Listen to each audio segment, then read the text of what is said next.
Final Destination movies love to kill people in creative ways, but nothing in the entire franchise comes close to what Final Destination 5 does with its death scenes. If you think the plane crash in the first movie was scary, or the highway pileup in the second one still gives you nightmares, wait until you see what happens on that gymnastics beam. This movie doesn't just kill characters. It builds fear scene by scene until you are gripping your seat, praying someone survives, even though you already know they won't. Today, we are breaking down the kill scenes that make Final Destination 5 the most intense entry in the entire series. And by the end, you will understand why fans still talk about these deaths more than a decade later. The gymnastics death scene is where this movie really shows what it is capable of. A young woman named Candice is a gymnast, and the entire scene takes place on a balance beam inside an empty gym. What makes this scene so effective is how slow it builds. The camera keeps showing small details, a loose bolt, a crack in the floor, a piece of equipment slightly out of place, and your brain starts connecting the dots before anything even happens.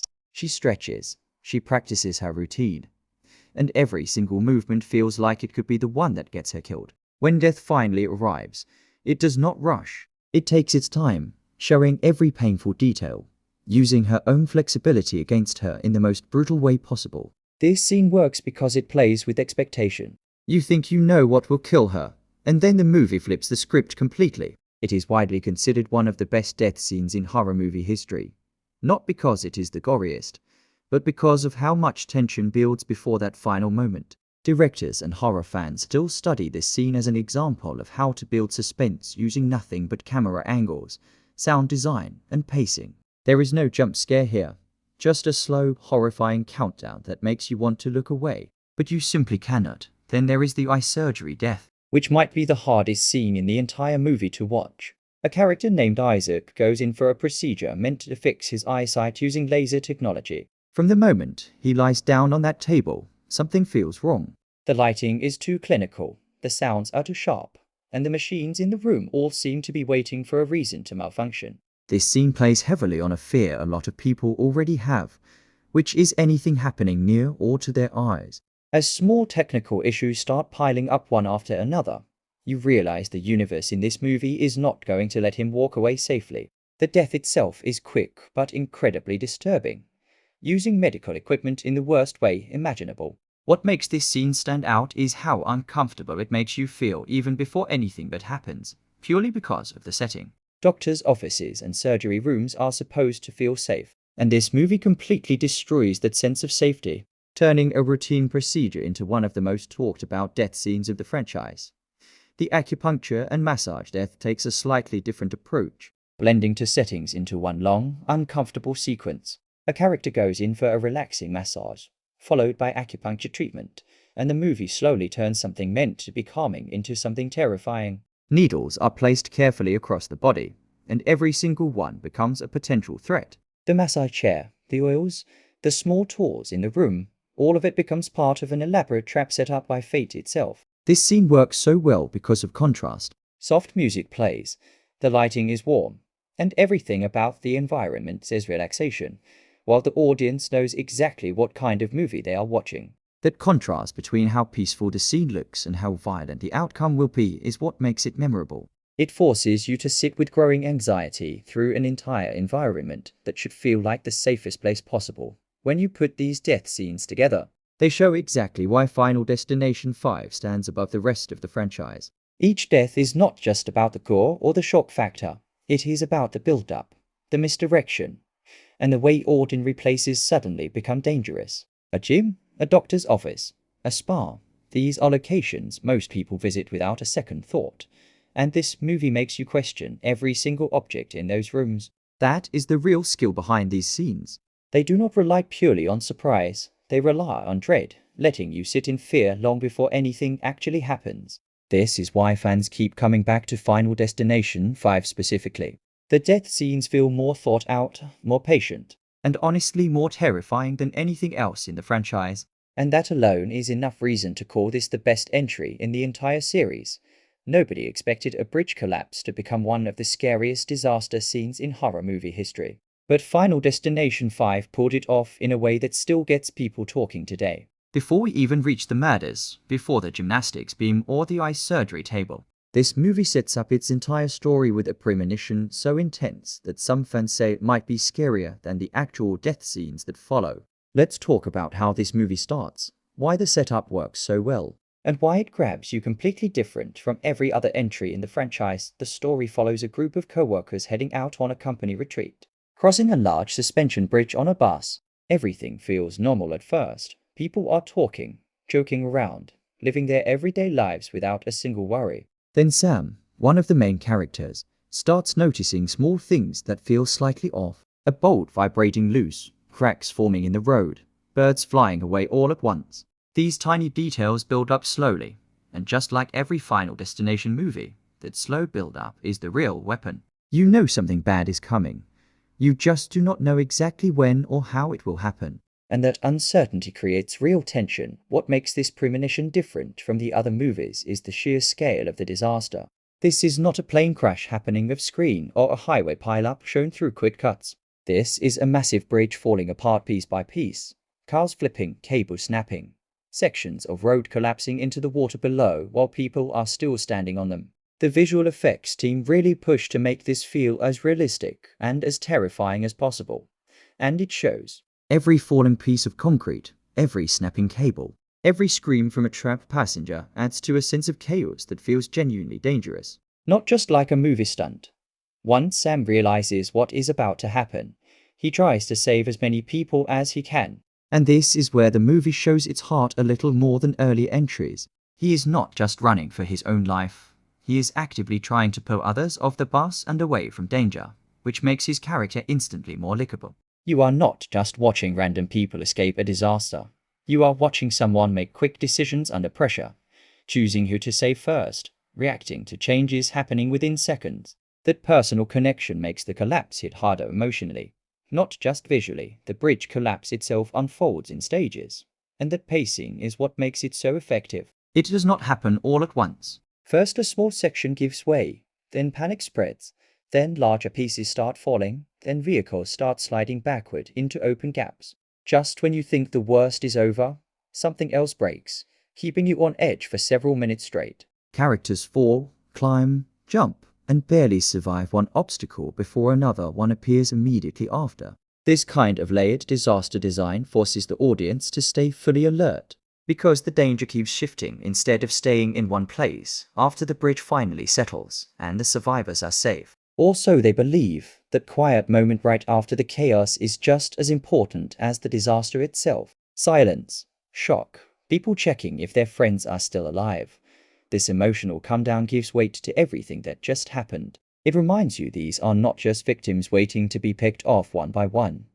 They are people who just went through something traumatic and are trying to process it. That emotional grounding is part of why Final Destination 5 stands out.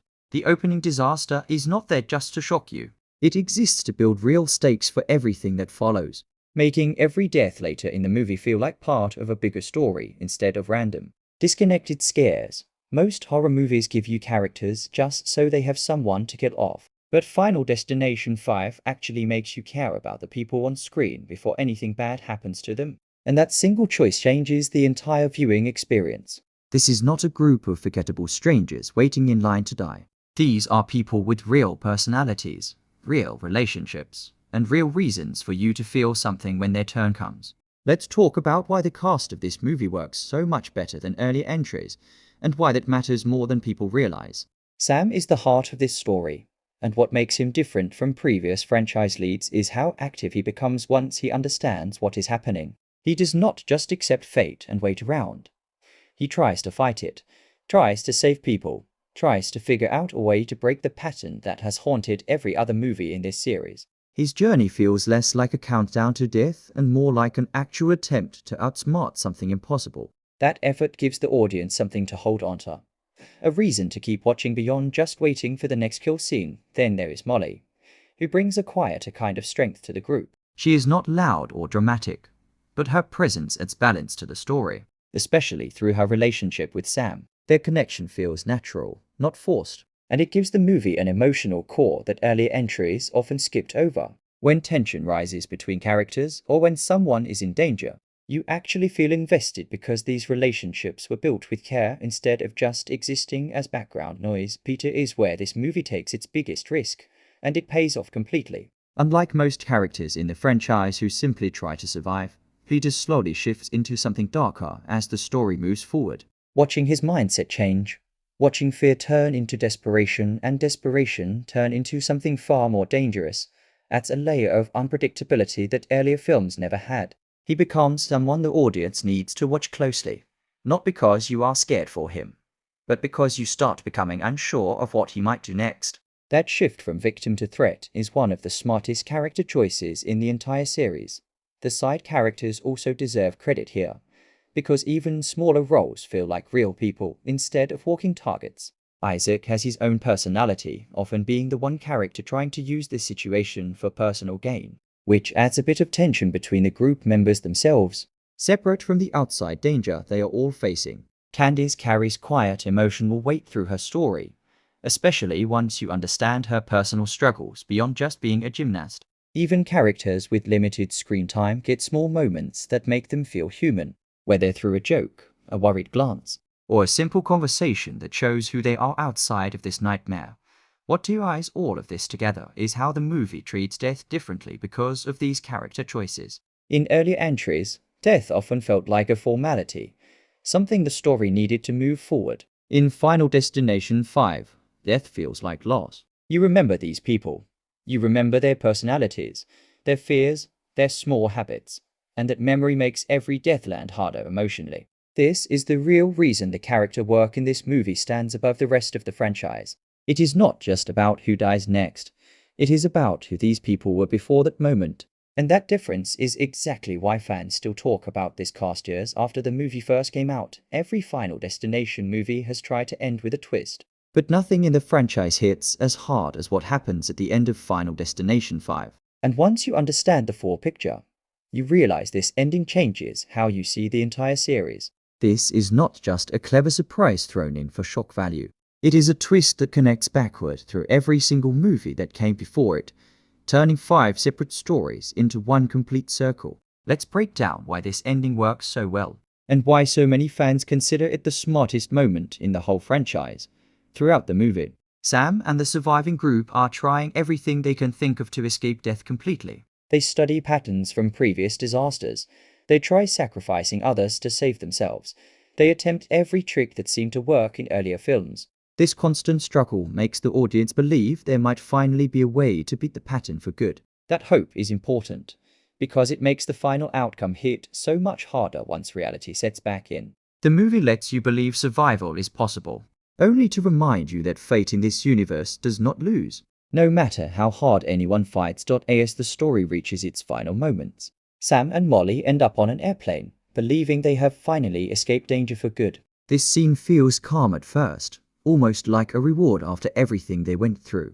Then slowly, small details start appearing again, familiar warning signs that longtime fans of the franchise instantly recognize. That slow realization creeping back in is where the movie shows its confidence, trusting the audience to notice these clues without needing everything explained directly. The biggest gut punch comes when the movie reveals that this flight is the exact same plane from the very first Final Destination movie. Every single event in this 5th installment was actually happening before the original story even began. Characters you just spent an entire movie caring about are now sitting on that same doomed flight, meaning their fate was sealed from the very beginning, long before you even met them.